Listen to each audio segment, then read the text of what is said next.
Oh, it was the TV moment, wasn't it, that rocked the royal family. A new documentary this weekend looks back at Princess Diana's infamous interview with Martin Bashir, which, would you believe, took place 25 years ago. It is extraordinary because nobody really knew what was going on behind the scenes. Well, Paul Burrell was Princess Diana's butler, of course, as we know, at the time of that interview, and joins me now. Very, very good to see you. Paul, I'm shocked that it's 25 years ago. Isn't it extraordinary? Can you believe that? It's watching the princess and hearing her speak. It still bothers me to a great degree. I still miss her today. I'm sure millions of people do. That was a huge moment in television history. It was a time when royals didn't speak out, and she wore her heart on her sleeve. The palace were furious, of course, and the shutters came down. And from then on, from that panorama interview, she was ostracized and really marginalized by the royal family and the establishment. She was out there on her own. What was so interesting, Paul, though, that I didn't know, was that it was so meticulously planned and rehearsed. You know, she didn't have control of much, but she did have control of that. Well, you know, Lorraine, you know, history's now told you that she was hurting. She was a vulnerable, fragile woman and had no help whatsoever. And it was planned. Martin Bashir and the princess did meticulously plan this interview over months. I later learned that the princess told him everything that she would like to say on this interview, and he fixed the questions around her answers. So this was her platform. This was her show, her chance to tell the world and show the world how she was feeling. And Paul, do you think, you know, knowing her as you did afterwards, did she ever express any regret? Because as you said, from that moment, that was it. You know, she was on the outside then.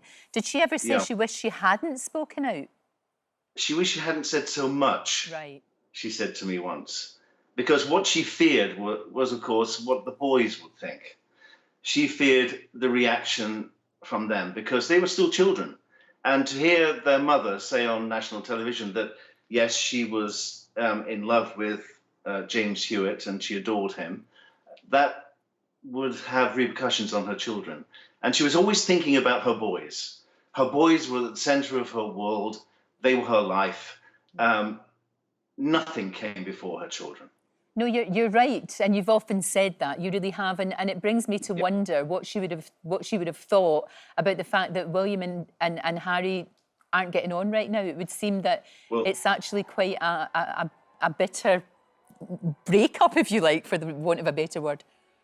Well, you know, there's a void that's opened between William and Harry, and that void should be filled by their mother. She'd be the one that would be able to bring them back together again, and she'd probably bang their heads together and say, come on now, don't be so silly, and let's get on with this. And she always did treat her boys the same. They were exactly the same. She knew that one would be king one day and one wouldn't, but everywhere she went with the children, they were both the same. They were both her boys.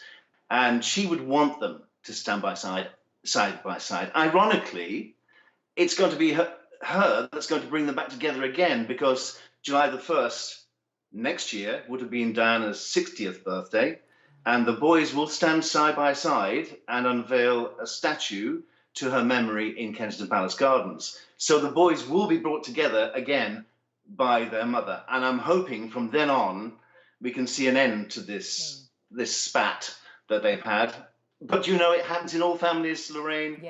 Up and down the country, you know that people are saying now, well, my son married a strong, independent woman and led him on a different path. That's exactly what's happened to Harry. He's married this woman who has ideas of her own. He is so besotted by her. He's totally in love with her that she can't do any wrong.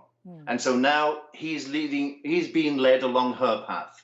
It won't always be that way, because I personally cannot see Harry happy in Los Angeles. All his friends, his family, and his culture are back here in England.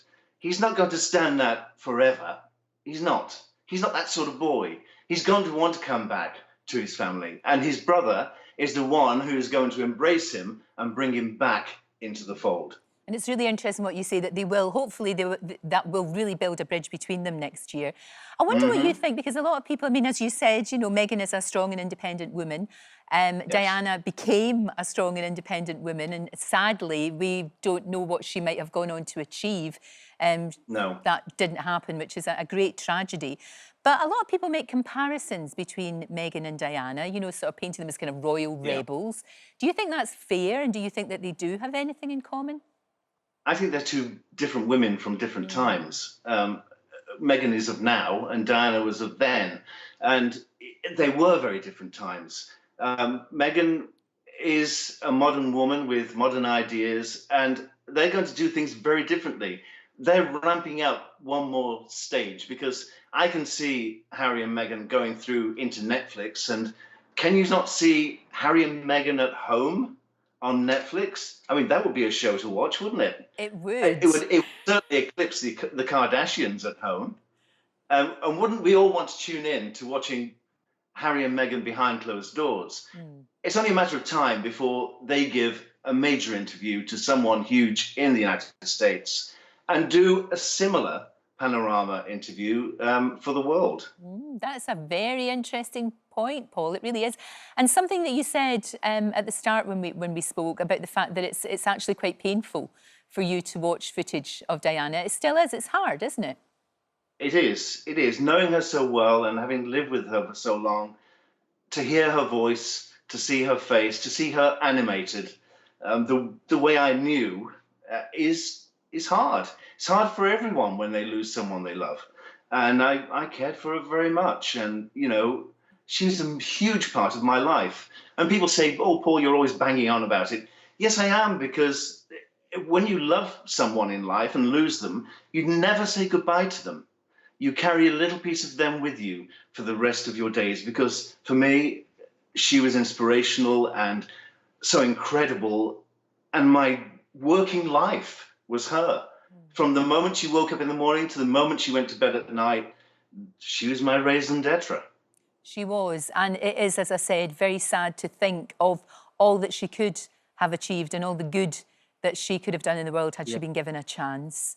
But wasn't it sad also when she said in the beginning that there are 3 people in her marriage? Unprecedented again, to speak out like that. And a lot of women around the country were saying, good on you, Diana, because there are 3 people in my marriage too. But she had the bravery to stand out there and say it. And she does this in the Panorama interview. And when you watch it, you will see the essence of who Diana was. Paul, always good to talk to you. Thank you, my love. Take care of yourself. Thank you very much indeed. Lovely to see you. And Diana, the interview that shocked the world is on Sunday at 9 o'clock on Channel 5. Don't forget, you can watch full episodes of Lorraine on the ITV Hub and all the best clips, compilations and playlists right here on our channel. Just subscribe now and you'll never miss an upload. Click here to watch another video similar to this one, or click here to head to our channel's homepage to explore all of our exciting videos.